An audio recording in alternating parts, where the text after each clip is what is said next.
Assalamualaikum warahmatullahi wabarakatuh. Selamat malam teman-teman semua. Apa kabarnya hari ini? Sudah siap untuk menyimak pembelajaran prakarya kali ini? Pastikan kalian sudah menyiapkan buku dan alat tulisnya, dan jangan lupa berdoa dulu ya sebelum kita memulai belajar.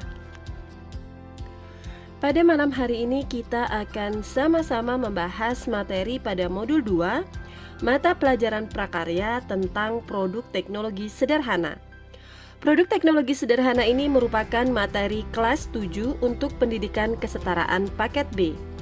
Sebelum Ibu membahas materi ini lebih lanjut, Ibu ingin bertanya kepada kalian.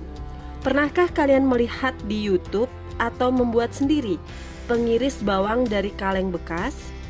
Atau kotak P3K dari kardus dan lain sebagainya?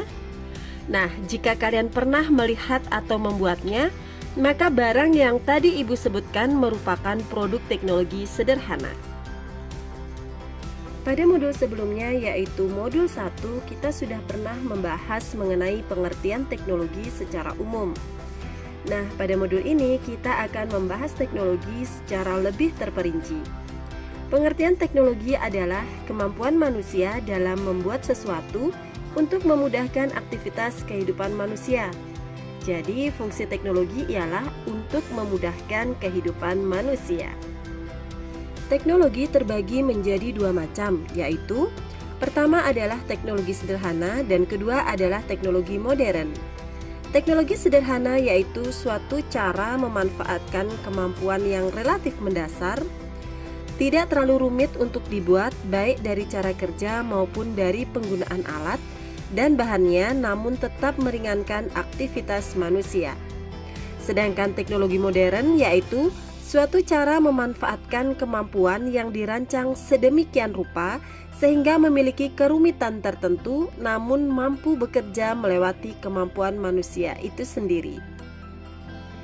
Nah, berikut perbandingan teknologi sederhana dengan teknologi modern. Teknologi sederhana yaitu alat dan bahan yang digunakan mudah didapat, sedangkan teknologi modern alat dan bahan yang digunakan dirancang khusus. Perbedaan yang kedua, produksi teknologi sederhana lambat, sedangkan produksi teknologi modern cepat. Perbedaan yang ketiga, teknologi sederhana tidak menimbulkan polusi, sedangkan teknologi modern berpolusi. Yang keempat, teknologi sederhana memanfaatkan tenaga yang tersedia di alam, sedangkan teknologi modern memiliki mesin yang rumit. Perbedaan yang terakhir adalah teknologi sederhana masih banyak membutuhkan keterlibatan manusia, sedangkan teknologi modern manusia yang terlibat sedikit. Berikut ini ada beberapa bentuk teknologi yang dapat kalian gunakan dalam berkarya. Yang pertama adalah teknologi sederhana berenergi manusia. Ada 3 jenis teknologi yang termasuk dalam teknologi sederhana, yaitu pertama adalah teknologi putar, contohnya jam tangan, engkol, bor, dan lain-lain. Yang kedua adalah teknologi tarik, contohnya sepeda, becak, gergaji, katrol, dan lain-lain. Dan yang terakhir adalah teknologi pukul, contohnya adalah genderang, palu, alu, dan lain-lain. Bentuk teknologi sederhana yang kedua adalah teknologi sederhana berenergi alam. Teknologi ini masih menggunakan prinsip tarik, dorong, dan putar. Karya teknologi ini dapat bergerak karena bantuan alam seperti udara atau angin, matahari, serta air. Bentuk teknologi ini ada 2 jenis, yaitu penggerak berenergi angin. Fungsi angin tersebut mengubah benda menjadi dapat bergerak, sehingga menimbulkan gerakan-gerakan dalam karya manusia. Contohnya adalah kincir angin. Yang kedua adalah penggerak berenergi air. Kinerja alat digerakkan oleh bantuan air. Contohnya adalah kincir air. Yang ketiga adalah teknologi sederhana berenergi listrik. Teknologi ini masih menggunakan prinsip tarik, dorong, dan putar. Karya teknologi ini dapat bergerak karena bantuan listrik sederhana yang dihasilkan oleh baterai, mesin sederhana, dan lain sebagainya. Contohnya adalah mainan anak-anak yang menggunakan baterai. Bagaimana cara membuat teknologi sederhana? Nah, berikut panduan singkat mengenai cara membuat teknologi sederhana. Pertama adalah temukan permasalahan atau kesulitan-kesulitan yang terjadi di sekitar lingkungan kalian. Kedua, kalian bisa mencari gagasan yang dapat memudahkan atau menyelesaikan masalah tersebut dengan mencari referensi berupa bacaan atau orang yang lebih paham mengenai masalah yang sedang kalian hadapi. Yang ketiga adalah rumuskan solusi yang akan kalian tawarkan terhadap permasalahan atau kesulitan yang kalian hadapi. Yang keempat, kalian bisa membuat gambar sketsa dari gagasan yang sudah kalian peroleh. Yang kelima adalah tentukan bahan dan alat yang akan digunakan sehingga kalian dapat memperkirakan kebutuhan pembiayaannya. Yang keenam, buatlah produk rancanganmu. Dan yang terakhir adalah lakukan uji coba hingga produk teknologi sederhana buatanmu dapat bekerja sesuai dengan tujuannya. Sekarang mari kita bahas satu persatu mengenai panduan membuat teknologi sederhana yang sudah Ibu jelaskan pada slide sebelumnya. Setelah kalian menemukan permasalahan yang terjadi di sekitar kalian atau lingkungan sekitar kalian, maka sekarang kita akan mencari gagasan untuk menyelesaikan masalah tersebut. Teman-teman, produk teknologi sederhana yang dibuat itu lahir dari gagasan-gagasan manusia. Gagasan bisa disebut juga dengan ide. Ide berawal dari upaya untuk memenuhi kebutuhan hidup manusia. Dalam menentukan ide produk, maka kalian dapat menentukannya berdasarkan pendekatan sebagai berikut. Yang pertama adalah fungsi. Produk teknologi sederhana memiliki dua fungsi, yaitu fungsi nilai praktis dan nilai estetis. Fungsi nilai praktis adalah nilai yang ada dalam pemanfaatan dan pemakaiannya di kehidupan sehari-hari, seperti kursi untuk duduk, almari untuk tempat pakaian, dan perabotan rumah tangga lainnya. Kedua adalah nilai estetis. Nilai estetis adalah suatu produk yang sengaja dibuat dalam bentuk yang tidak hanya digunakan untuk benda pakai saja, melainkan memberikan kesan bagus agar benda tersebut memiliki daya tarik yang tinggi. Misalnya, seni batik yang diterapkan pada kayu, seni ukir yang digunakan untuk kursi, dan lain sebagainya. Yang kedua adalah wujud. Produk teknologi sederhana dapat dibedakan menjadi dua jenis, yaitu produk 2 dimensi dan produk 3 dimensi. Yang pertama adalah produk 2 dimensi. Suatu produk yang hanya memiliki dimensi panjang dan lebar saja, seperti batik, tenun, wayang kulit, anyaman, dan sebagainya. Sedangkan produk 3 dimensi adalah suatu produk yang tidak hanya memiliki dimensi panjang dan lebar saja, melainkan juga memiliki kedalaman seperti kotak tisu, alat rumah tangga, karya patung, dan lain sebagainya. Setelah kalian mendapatkan gagasan untuk menyelesaikan masalah, maka kalian dapat merumuskan solusinya. Solusi tersebut dapat kalian rancang melalui sketsa gambar atau karya desain. Dalam membuat sketsa gambar atau karya desain, terdapat unsur-unsur yang dapat dilihat wujudnya. Unsur-unsur tersebut antara lain: yang pertama adalah garis. Garis terbentuk melalui goresan atau tarikan dari titik yang satu ke titik yang lain. Ada berbagai macam bentuk garis. Kalian bisa lihat pada gambar berikut ini, yaitu ada garis lurus, garis melengkung, garis putus-putus, garis tak beraturan, dan lain sebagainya. Setiap garis tersebut dapat menimbulkan kesan yang beragam yang dinamakan dengan sifat garis. Yang kedua adalah bidang. Bidang berupa permukaan yang datar. Suatu garis yang dipertemukan ujung pangkalnya akan membentuk bidang. Baik bidang geometrik, yaitu segitiga, persegi, persegi panjang, maupun bidang organik atau lengkung bebas. Bidang juga mempunyai sifat yang beragam sesuai dengan bentuknya. Yang ketiga adalah bentuk.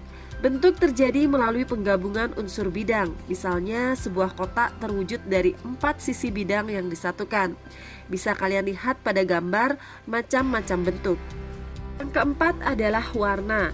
Ada 3 jenis warna dasar, yaitu merah, kuning, dan biru. Nah, dari ketiga warna tersebut dapat diperoleh berbagai jenis warna melalui proses pencampuran. Bisa kalian lihat pada gambar macam-macam warna. Yang kelima adalah tekstur. Tekstur adalah permukaan suatu benda, ada yang halus dan ada yang kasar.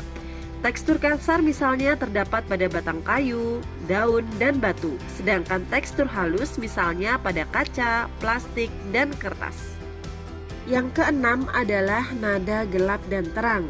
Benda yang tertimpa cahaya secara langsung atau tidak langsung, maka ada sisi yang gelap dan ada sisi yang terang. Yang terakhir adalah ruang. Ruang terbentuk atas dua atau beberapa dinding yang berjarak. Ruang juga bisa berupa rongga yang terdapat dalam seni patung. Ruang di alam nyata dinamakan ruang nyata, sedangkan ruang yang diwujudkan dalam gambar dinamakan ruang khayalan atau imajiner. Dalam membuat gambar sketsa ada aturan yang harus dipenuhi, antara lain, pertama adalah buat dahulu kerangka gambar dengan garis, kemudian buat garis secara tipis, kemudian tebalkan garis yang dirasa tepat. Sebenarnya apa sih fungsi gambar sketsa itu? Nah, fungsi gambar sketsa adalah untuk mewujudkan gagasan dari bentuk khayalan menjadi bentuk fisik. Selain itu, fungsinya adalah untuk mencatat atau mempertajam pengamatan, dan yang terakhir berfungsi untuk meminimalisir kesalahan. Hal-hal yang perlu diperhatikan dalam menggambar sketsa antara lain, siapkan peralatan. Gunakan pensil yang tidak terlalu tegas warnanya. Kalian bisa menggunakan pensil H atau pensil HB. Selain itu, gunakan juga penghapus yang berkualitas baik dalam membersihkan pensil dan juga serutan yang tajam. Dan kertas yang digunakan sebaiknya menggunakan kertas Concord atau Ivory dibandingkan dengan kertas biasa. Yang kedua adalah cara menggores. Untuk membuat sketsa dengan pensil sebaiknya jangan menggores terlalu keras. Cukup ringan dan tipis-tipis saja sehingga ketika ada yang salah maka akan lebih mudah untuk dihapus atau dibetulkan. Yang ketiga adalah menggunakan objek sebagai acuan. Salah satu bagian penting dalam cara menggambar sketsa yang lebih mudah adalah dengan menggambar sesuatu dengan objek sebagai acuan. Bila menggunakan acuan, proses menggambar akan terasa lebih cepat dan lebih akurat dibandingkan dengan hanya berimajinasi saja. Hal yang terakhir adalah posisi lembar gambar ketika menggambar. Tempatkan lembar gambar secara tegak sehingga sejajar dengan objek yang digambar. Itu akan jauh lebih baik daripada menggambar di alas yang mendatar. Setelah kalian membuat gambar sketsa, maka selanjutnya kalian bisa merealisasikan gambar tersebut. Kalian bisa mulai membuat produk rancangan kalian sesuai dengan sketsa gambar juga alat dan bahan yang sudah kalian siapkan. Untuk mewujudkan sketsa gambar yang sudah kalian buat, maka kalian memerlukan alat dan bahan yang sesuai agar produk teknologi sederhana dapat berfungsi sesuai dengan harapan. Yang pertama adalah alat. Ada beberapa alat yang harus kalian ketahui dalam membuat produk teknologi sederhana. Alat-alat tersebut antara lain 1. Tang. Tang terdiri dari berbagai macam dengan fungsi yang berbeda. Contohnya adalah untuk memotong kawat, mencabut paku, dan sebagainya. Kedua adalah obeng. Ketiga adalah palu. Palu yang memiliki fungsi ganda lebih bermanfaat karena dapat digunakan untuk mencabut paku.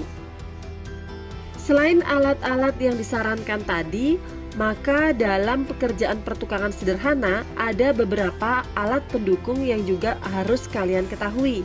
Contohnya adalah meteran, waterpass, penggaris siku, pensil, amplas, beberapa macam ukuran paku dan skrup, kawat dan tali, lem, kacamata dan sarung tangan sebagai pengaman. Yang keempat adalah gergaji. Jenis gergaji dengan peruntukan yang berbeda, namun gunakan salah satu yang paling dominan kita pakai, misalnya seperti gergaji kayu atau gergaji besi. Yang kelima adalah kapak. Kapak biasa digunakan untuk keperluan sehari-hari seperti memotong kayu atau mengupas kelapa. Fungsi kapak dapat digantikan dengan golok, parang, atau alat pemotong besar lainnya. Yang keenam adalah bor. Alat bor akan sangat membantu kalian dalam merakit, melubangi dinding, dan memasang atau melepas skrup dengan cepat serta meminimalisir keretakan di sekitar skrup tersebut. Alat ini juga memiliki beberapa mata dengan berbagai model dan ukuran. Alat yang terakhir adalah pahat. Pahat dapat digunakan untuk memberikan variasi pada permukaan kayu, menyiasati permukaan yang rusak, atau bahkan membongkar permukaan dinding atau furniture. Jika kalian telah berhasil membuat produk teknologi sederhana dan ingin melihat kinerja terhadap produk yang telah kalian buat, maka kalian bisa melakukan uji coba terlebih dahulu. Cara mudah yang bisa dilakukan adalah dengan cara sebagai berikut. Pertama adalah membuat prototipe terlebih dahulu. Kedua, lakukan uji coba. Ketiga, catat setiap kelemahan yang tidak kalian harapkan. Keempat, kumpulkan semua masukan yang kalian peroleh. Kelima, lakukan perbaikan. Yang keenam, melakukan uji coba tahap 2. Yang ketujuh, catat kembali kelemahan yang terdahulu apakah masih terjadi atau terjadi kelemahan baru. 8. Lakukan perbaikan tahap 2. 9. Lakukan uji coba tahap 3. 10. Undang orang lain yang memiliki kemampuan lebih mengenai produk yang Anda buat. Ke-11, tampung semua masukan dan pertanyaan yang ada. Posisikan diri kalian sebagai pendengar yang baik dan upayakan untuk tidak memberikan penjelasan terkait pertanyaan serta feedback yang datang dari pengguna. Tugas kalian adalah menampung semua feedback, bukan memberikan penjelasan atau jawaban. Yang ke-12 adalah catat semua masukan dan pertanyaan yang diajukan oleh para ahli. Ke-13, lakukan perbaikan tahap 3. Ke-14, maka produk siap untuk dipasarkan. Alhamdulillah, selesai sudah modul 2 mata pelajaran prakarya mengenai produk teknologi sederhana. Ibu harap setelah kalian memahami materi ini, kalian sudah bisa membuat produk teknologi sederhana sendiri di rumah dan juga bisa langsung mengemas dan memasarkannya. Semoga apa yang Ibu sampaikan pada malam hari ini bisa bermanfaat dalam menambah wawasan keilmuan kalian. Ibu mohon maaf apabila selama menyampaikan materi terdapat kata-kata yang kurang berkenan untuk kalian. Sekian dan terima kasih. Sampai jumpa pada materi berikutnya. Selamat malam dan wassalamualaikum warahmatullahi wabarakatuh.